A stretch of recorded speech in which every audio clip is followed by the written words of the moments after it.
C5 Corvettes have a lot of secrets and quirky things that are not well known. In fact, there's got to be at least 50 of them. So that having been said, I researched every single one I could find, and here are the top 10 secrets that are actually pretty useful. Next. Toys for life.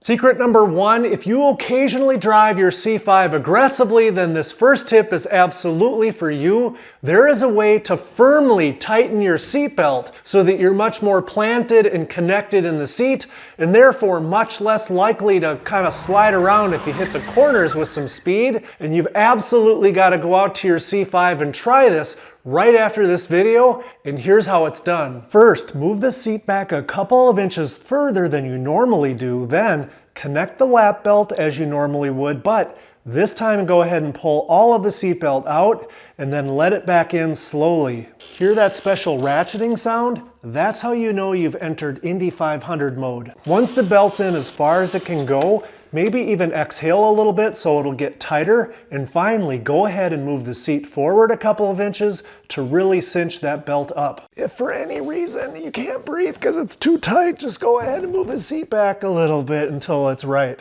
Much better. Now you're ready to hit the twisties, and so am I, so let's go give it a try.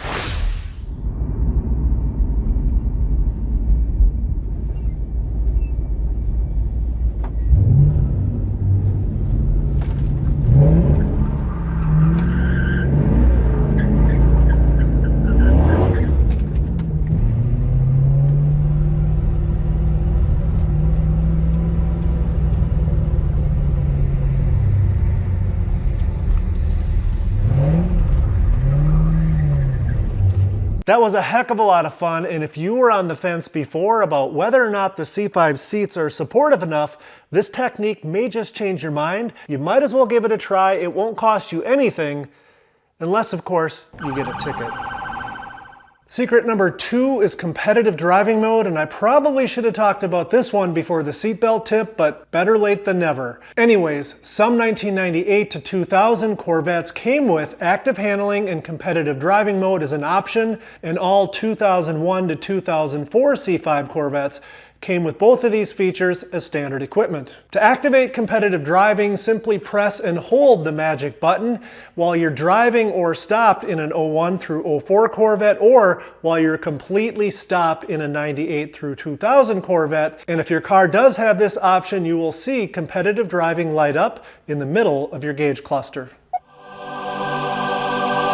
Competitive driving mode effectively turns down traction control to your rear tires so you can spin them, but at the same time, active handling stays engaged to prevent you from losing control if things get a little bit squirrely. Oh shit! Many guys choose to use competitive driving mode while at the drag strip so you can spin the tires a little bit to clean them off before you make a pass.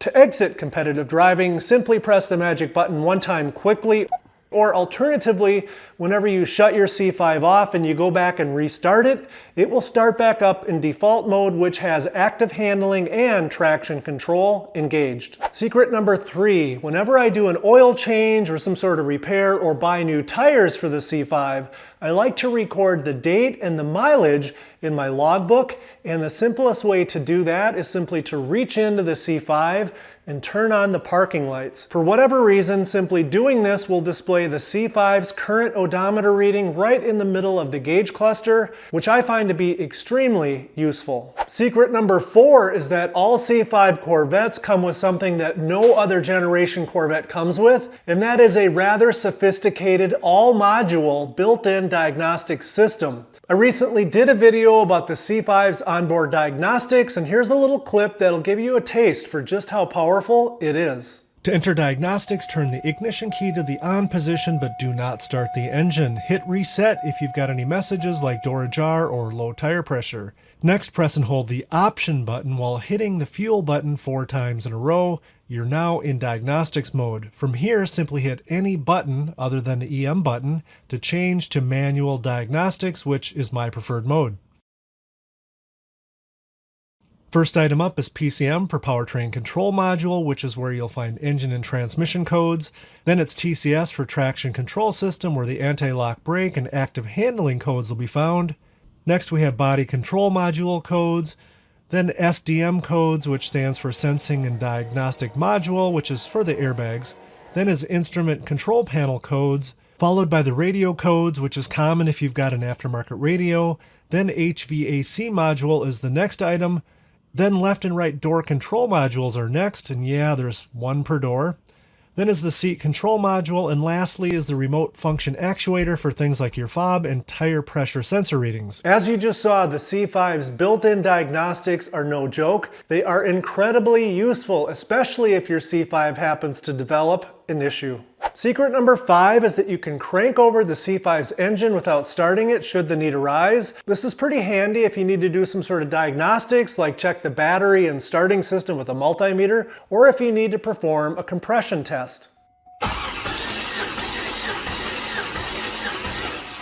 I believe it's officially called the clear flood mode, but the only thing I've ever used it for in the past is to prime the oil system and to perform the tests that I just described. To activate it, you have to hold the accelerator pedal all the way down to the floor, not 95% of the way, not 97% of the way, but 100% of the way to the floor the entire time that you're cranking the engine over. This is very useful because it saves you the time of having to pull fuses or find some other way to disable the fuel or the spark when you're performing these kinds of diagnostic tests. Secret number 6 is for those of us with manual transmissions. Say for example, you drive up to the front of the store to pick up your wife or girlfriend who just ran in to pick up a couple of items.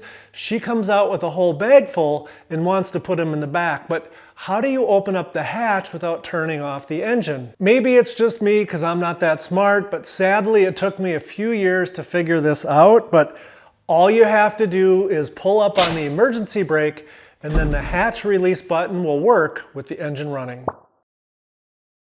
Secret number 7, I believe the C5 Corvette was the last car to be sold in America with non-exposed pop-up headlights. Right after that, the C6 Corvette, when released, had fully exposed headlights, and I believe that was required in order to be in compliance with the new, at the time, daytime running light regulations. So how do you go about cleaning C5 headlights? They heat up very rapidly, so you'd have to clean them very quickly to avoid having your cleaner evaporate. Instead, turn your headlights on like you normally would, but this time turn the switch back 1 click and the headlight assembly will stay up, but the bulbs will go out. So now you don't have to worry, you can take your time and sip on your favorite beverage as you give your C5 a proper cleaning.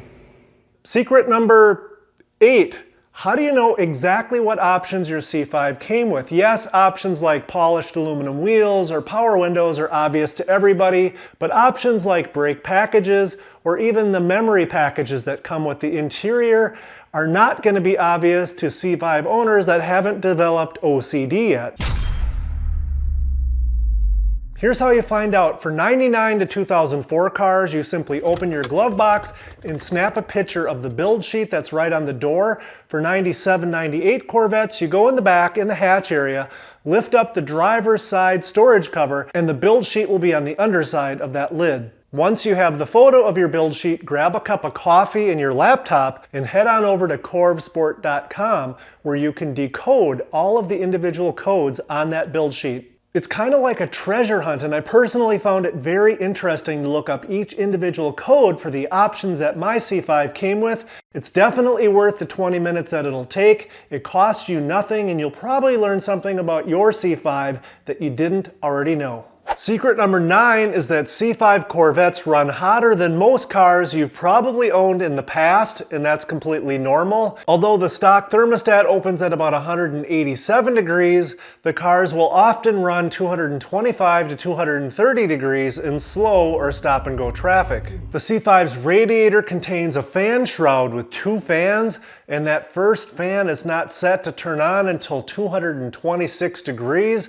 If temperatures drop, it'll shut back off at 219 degrees, but if that's not enough to cool the radiator, the second fan kicks on at 235 degrees and shuts back off at 227 degrees. So as long as your C5 is running at about 236 degrees or cooler in stop and go traffic, it's running as GM intended.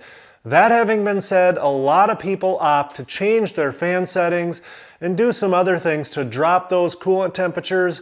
If you want to know more about that, check out this video right here. For secret number 10, I'll go ahead and show you 2 different ways to reset the change oil light. Now, you've probably done at least one of these before in the past, but since it's a job that you don't have to do very often, you might need a refresher. The first method is the one I think that most people probably use, and that is to turn the ignition key on but don't start the engine, and then cycle the throttle from all the way up to all the way to the floor 3 times within 5 seconds, and your oil light will reset. The second way again starts by turning the ignition key to the run position, but do not start the C5, and then cycle the trip button until the oil life percentage is displayed, and then simply press and hold the reset button until it resets to either, I think it's 99% or 100%. Because this is a task that you don't have to do very often, if you have trouble remembering, just write it on a little cheat sheet and put it in the center console. If you have a C5 secret or tip that you think should have been in the top 10, leave it in the comments below, and if it's good enough, I'll be sure to pin it. If you learned anything from this video, please hit that thumbs up button, subscribe so you don't miss the next one, but most of all, thanks for watching.